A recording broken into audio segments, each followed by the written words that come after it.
निवृत्तीनंद सोपान मुक्ताबाई एकनाथ नामदेव तुकाराम, निवृत्तीनंद सोपान मुक्ताबाई एकनाथ नामदेव तुकाराम. त्याचा अर्थ लिहून घ्या. निवृत्त हो, ज्ञान मिळेल. ज्ञान मिळवणं सोपं आहे. फायदा तुला मुक्ती मिळेल. तो देव एक आहे, त्याचं तू नाम घे. त्या देवाचं नाव तुकाराम आहे.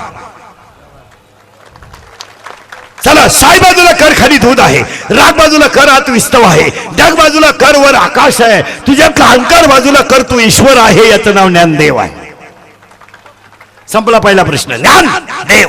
दुसरा शब्द सुरू वैराग्य म्हणजे तुकोबा. वैराग्य म्हणजे असं नाही भाकरी खात नाही सफरचंद खातो, चहा पित नाही नसो दूधच आणतो. हा त्यागी नाहीये, भामटा आहे. याला वैराग्य नाही म्हणायचं. ऐका वैराग्याच्या व्याख्या.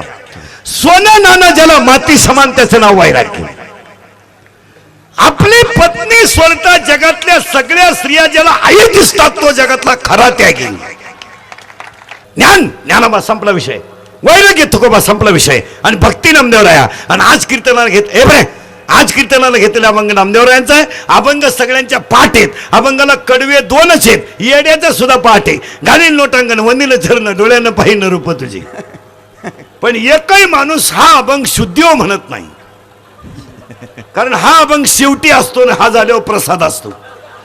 त्याच्यामुळं घालील लोटांगण वंदिल चरण दुसऱ्याच्या चपला डोळ्यानं पाहिन रूप तुझे गेला नाही.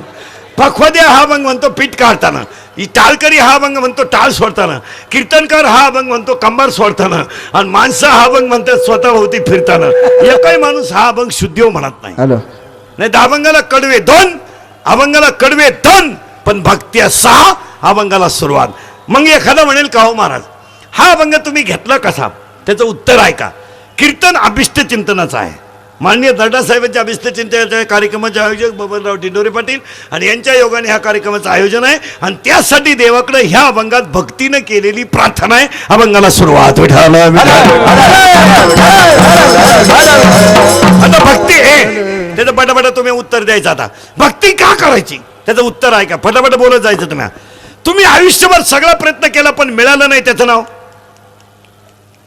आयुष्यभर प्रयत्न केला पण मिळालं नाही त्याचं नाव सुख.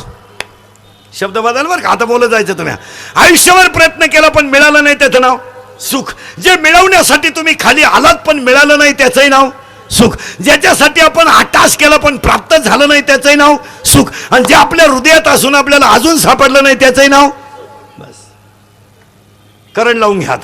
आता करंट लावून घेतलं म्हणजे मग कळेल.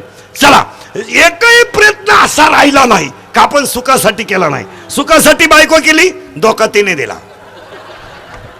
सुखासाठी पोरग केलं, त्यानंच लाईट बंद करून हल्लं. म्हणजे जी सुखाची साधनं केली ती सगळी धोकादायकच ठरली. वाकी नाही. आपण कमवायला गेलो सुख, मिळालं दुःख. आपल्याला प्राप्ती पाहिजे, आपल्याला प्राप्ती पाहिजे होती सुखाची, पण प्राप्ती झाली दुःखाची. ऐका पुढे. आता एकही प्रयत्न असा राहिला नाही का तो आपण केला नाही पण आपल्याला मिळालं नाही सुख. आपल्या हृदयात असून आपल्याला अजून सापडलं नाही त्याचंही नाव सुख. जे मिळवण्यासाठी तुम्ही जन्माला आलात पण मिळालं नाही त्याचंही नाव सुख. मग आता सांगा मला, जगात असून तुम्हाला मिळालं नाही मग जगात सुख नाहीच का? त्याचं एकच उत्तर आहे, सुख आहे पण आपल्याला मिळालं नाही. त्याचं कारण